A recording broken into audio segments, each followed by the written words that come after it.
happens that my Ph.D. research was on teacher enthusiasm. And that is really the basis for almost all of my work. And if you've ever been in my classroom, and I know Derek's been in my classroom, that one of the most important things I do in the classroom is to foster positivity and engagement and connection. In the same way in a sales pitch or in any kind of presentation that you need to grab the audience's attention, you need to be unexpected, and that way whatever is in their hand is not as interesting as what's right in front of them. So I'm taking my research from University of Western Ontario. I'm not originally from Windsor. I moved here in 2002, and it's the best thing that's ever happened to me. Everything about Windsor I love, and if you say you don't like Windsor, it means you never left, because everybody comes back. So anything that I can do to contribute to the community, including this summer, I came to the Genesis Center and approached the organizers, Kathy and Sydney, and said, what can I do to contribute? That I am passionate about students and their future, that everything about St. Clair College excites me. So if I can share from a very specific, skill-based perspective, how you can use positive emotion, nonverbal behaviors to engage the audience. And while you're doing it, you'll have a great time. Because as I'll wrap up at the end, but I'll start with the ending, that we might not remember everything that somebody says, but let's hope they remember 80% of what you say. But ultimately, what we want to do is leave them with a feeling of excitement so that when they leave, they remember your name and they look you up and everything that's related to that. And so with a pitch, you're just essentially whetting their appetite so that they want more. So we came up with the name Pitch with Passion, and it could also be called Present with Enthusiasm. So there's no doubt that nothing is as contagious as enthusiasm. The part of your brain that's related to panic and stress, it's called the amygdala and your limbic system. It's the base of our brain. It's also the same part of our brain that is related to contagious laughter. So if you can tap into that in some sort of lifting up their spirits, and once you have them, then you give them the information.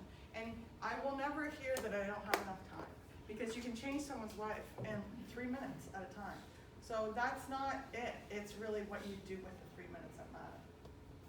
And so what's the difference between someone who instantly captures somebody's attention?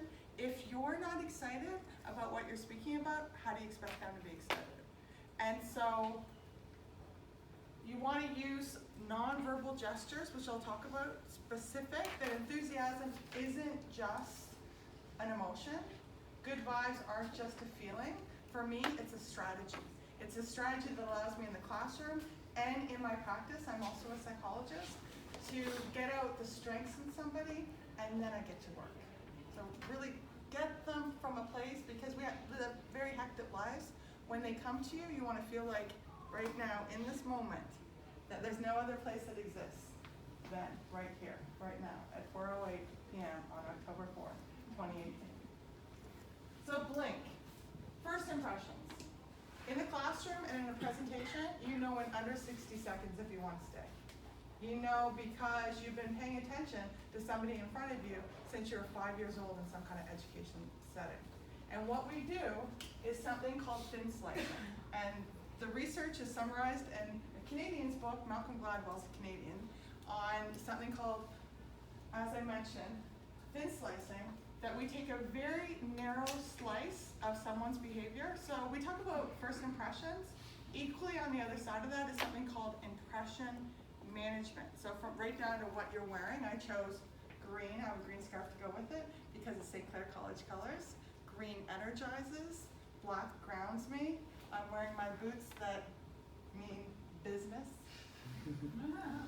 So depending on who you are, well, I know we have a fashion design professor in here.